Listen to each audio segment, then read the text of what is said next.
everybody. నేను మీ English teacher. Welcome back to our channel. I hope everyone is doing well. ఈరోజు కూడా మీకోసం మరొక యూస్ఫుల్ వీడియో. మనం మన డైలీ కాన్వర్సేషన్స్లో చాలా ఫ్రీక్వెంట్గానే వర్డ్స్ అండ్ షార్ట్ సెంటెన్సెస్ని యూస్ చేస్తూనే ఉంటాం కదా.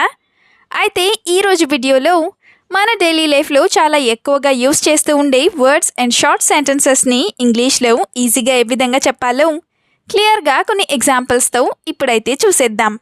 మీరు మాత్రం వీడియోని ఎక్కడ స్కిప్ చేయకుండా చివరి వరకు చూడడానికి ట్రై చేయండి. వీడియో గనక యూస్ఫుల్గా అనిపిస్తే మర్చిపోకుండా ఒక లైక్ చేయండి. ఎందుకంటే మీరు చేసే ఈ లైక్ ద్వారా ఈ వీడియో మరికొంతమందికి రీచ్ అవుతుంది. So please like this video and also subscribe to English teacher for more such videos. ఇప్పుడైతే ప్రీవియస్ వీడియోలో నేను మిమ్మల్ని 2 క్వశ్చన్స్ అడిగాను కదా, వాటి యొక్క ఆన్సర్స్ని చూసేద్దాం. ఫస్ట్ వన్ ఈజ్, ఈ పిక్చర్లో కనిపిస్తున్నది ఏనుగు దంతం. అయితే దంతాన్ని మనం ఇంగ్లీష్లో టస్క్ అని చెప్తాం. ఇప్పుడు మీకోసం సెకండ్ క్వశ్చన్, నువ్వు ఇంతలా ఎందుకు దగ్గుతున్నావు? ఈ సెంటెన్స్ని ఇంగ్లీష్లో why are you coughing so much ఈ విధంగా అడుగుతాం. కాఫింగ్ అంటే దగ్గడం అని. ఇప్పుడు ఈ వీడియోలో మీకోసం ఉండబోయే 2 క్వశ్చన్స్ ఏంటో తెలుసా? ఫస్ట్ వన్ ఈజ్ కొమ్ములు చాలా జంతువులకే ఉంటాయి కదా. అయితే వీటిని ఇంగ్లీష్లో ఏ విధంగా చెప్తాం? What do we call them in English? Let me know in the comments. Now the second question for you, which is, నేను ఇదంతా నమ్మలేను లేదా నేను ఇదంతా నమ్మలేకపోతున్నాను. ఈ సెంటెన్స్ని మీరు ఇంగ్లీష్లో ఎలా చెప్తారో తప్పకుండా కామెంట్ సెక్షన్లో కామెంట్ చేసి నాకు చెప్పండి. ఇదే విధంగా మీ సపోర్ట్ని ఎప్పుడు మీ లైక్స్ అండ్ కామెంట్స్ ద్వారా తెలియచేస్తూనే ఉండండి. ఇప్పుడైతే లేట్ చేయకుండా మన వీడియోని స్టార్ట్ చేసేద్దాం. Let's get started. First one is తలదూర్చకు. ఎవరైనా మన విషయంలో మాట్లాడుతూ ఉన్నప్పుడు ఇలా అంటూ ఉంటారు కదా. అయితే దీన్ని ఇంగ్లీష్లో don't poke your head or you don't interfere ఈ విధంగా చెప్తాం. Now the first example is, you do not know about all these things so do not interfere in them. You do not know about all these things so do not interfere in them అంటే నీకు వీటన్నిటి గురించి లేదా ఈ విషయాలన్నిటి గురించి తెలీదు కాబట్టి నువ్వు ఇందులో జోక్యం చేసుకోకు లేదా తలదూర్చకు అని. Another example is, they both fight now and get back together later so I don't interfere or they both fight now and get back together later so I don't poke my head అంటే వాళ్ళిద్దరూ ఇప్పుడు గొడవ పడతారు, తర్వాత మళ్ళీ కలిసిపోతారు, అందుకే నేను తలదూర్చను లేదా జోక్యం చేసుకోను అని. Now the second one is సిగ్గులేదా. ఇలా అడుగుతూ ఉంటారు కదా. దీన్ని ఇంగ్లీష్లో aren't you ashamed or are you not ashamed ఈ విధంగా అడుగుతాం. అంటే నీకు సిగ్గులేదా అని. దీనికి సంబంధించిన ఎగ్జాంపుల్స్ని చూద్దాం. First one is, she is insulting you on purpose don't you feel ashamed. She is insulting you on purpose. Don't you feel ashamed? అంటే ఆమె నిన్ను కావాలనే అవమానిస్తోంది, నీకు సిగ్గుగా అనిపించడం లేదా అని. ఫీలింగ్ అషేమ్డ్ అంటే సిగ్గుగా అనిపించడం అని. Now the second example is, I felt very embarrassed when she scolded me in front of everyone. I felt very embarrassed when she scolded me in front of everyone. అంటే ఆమె నన్ను అందరి ముందు తిట్టినప్పుడు నాకు చాలా సిగ్గుగా అనిపించింది లేదా నాకు చాలా ఎంబారసింగ్గా అనిపించింది అని. నా ది థర్డ్ వన్ ఈజ్ సైగ చేసింది.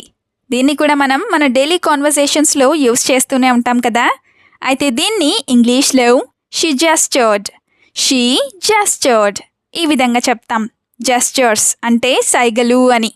మేకింగ్ జెస్చర్స్ అంటే సైగ చేయడం అని. Now the first example is, she gestured and he immediately stopped. She gestured and he immediately stopped. అంటే ఆమె సైగ చేసింది, అతను వెంటనే ఆపేశాడు అని. లేదా ఆమె సైగ చేసిన వెంటనే అతను ఆపేశాడు అని. దీనికి సంబంధించిన సెకండ్ ఎగ్జాంపుల్ని చూద్దాం. Both of them gestured something so I don't feel like talking to them. Both of them gestured something so I don't feel like talking to them. అంటే వాళ్ళిద్దరూ ఏదో సైగ చేసుకున్నారు, అందుకే నాకు వాళ్ళతో మాట్లాడాలని అనిపించలేదు అని. Now the fourth one is త్వరగా కానివ్వు లేదా త్వరగా చెయ్యి ఇలా అంటూనే ఉంటారు కదా. అయితే దీన్ని ఇంగ్లీష్లో you do it quickly, you do it quickly or make it quickly or make it fast ఈ విధంగా చెప్తాం. Let's have some examples now. First one is if you don't finish your work soon I will be late or if you don't finish your work soon it will be late for me. అంటే నువ్వు గనక నీ పనిని త్వరగా పూర్తి చేయకపోయినట్లయితే నాకు late అయిపోతుంది లేదా నేను ఆలస్యం అయిపోతాను అని. Now the second example is if you work so slowly you will be late so hurry up or if you work so slowly you will be late so make it fast. అంటే నువ్వు ఇంత నిదానంగా పనిచేసినట్లయితే నీకు late అవుతుంది కాబట్టి త్వరగా కానివ్వు అని. Now the fifth one is ఎందుకిలా. ఇది కూడా చాలా తరచుగానే అంటూ ఉంటారు కదా. అయితే దీన్ని ఇంగ్లీష్లో why like this, why like this or why this way ఈ విధంగా అడుగుతాం. దీనికి సంబంధించిన ఎగ్జాంపుల్ని చూద్దాం. First one is why are you wasting all this water like this, why are you wasting all this water like this.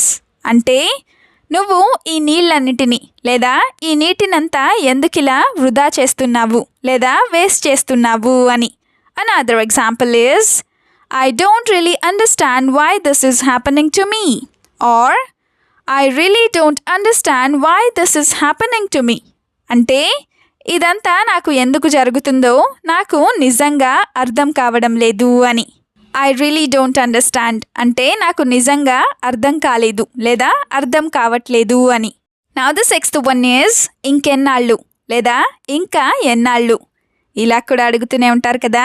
అయితే దీన్ని ఇంగ్లీష్లో how many more years, how many more years ఈ విధంగా అడుగుతాం. అదే హౌ మెనీ మోర్ డేస్ అంటే ఇంకెన్ని రోజులు అని. హౌ మెనీ మోర్ అంటే ఇంకా ఎన్ని అని. Now the first example is how long will you stay like this without getting married? How long will you stay like this without getting married? అంటే నువ్వు పెళ్లి చేసుకోకుండా ఇంకా ఎన్నాళ్ళు లేదా ఇంకా ఎంతకాలం ఇలా ఉండిపోతావు అని. Now the second example is how many more years do I have to suffer this much? How many more years do I have to suffer this much? అంటే ఇంకా ఎన్నేళ్ళు లేదా ఇంకా ఎన్ని సంవత్సరాలు నేను ఇంత బాధ అనుభవించాలి లేదా ఇంత బాధపడాలి అని. నెక్స్ట్ వన్ ఈజ్ కొన్నాళ్ళ వరకు లేదా కొన్నాళ్ళు ఇలా కూడా అంటూనే ఉంటారు కదా. సో దీన్ని ఇంగ్లీష్లో for some years, for some years ఈ విధంగా చెప్తాం. ఫర్ సమ్ డేస్ అంటే కొన్ని రోజుల వరకు అని. Now the first example of this sentence is I want to stay there for years or I want to stay there for some years. అంటే నేను కొన్నాళ్ల వరకు అక్కడ ఉండాలని అనుకుంటున్నాను అని. స్టేయింగ్ అంటే ఉండటం అని. Another example is for some years I want to give up all these things and live a happy life. For some years I want to give up all these things and live a happy life. అంటే కొన్ని సంవత్సరాలు నేను వీటన్నింటినీ వదిలేసి ఒక మంచి life లేదా ఒక హ్యాపీ లైఫ్ని గడపాలని అనుకుంటున్నాను అని. Now the last one is చేసేదేముంది.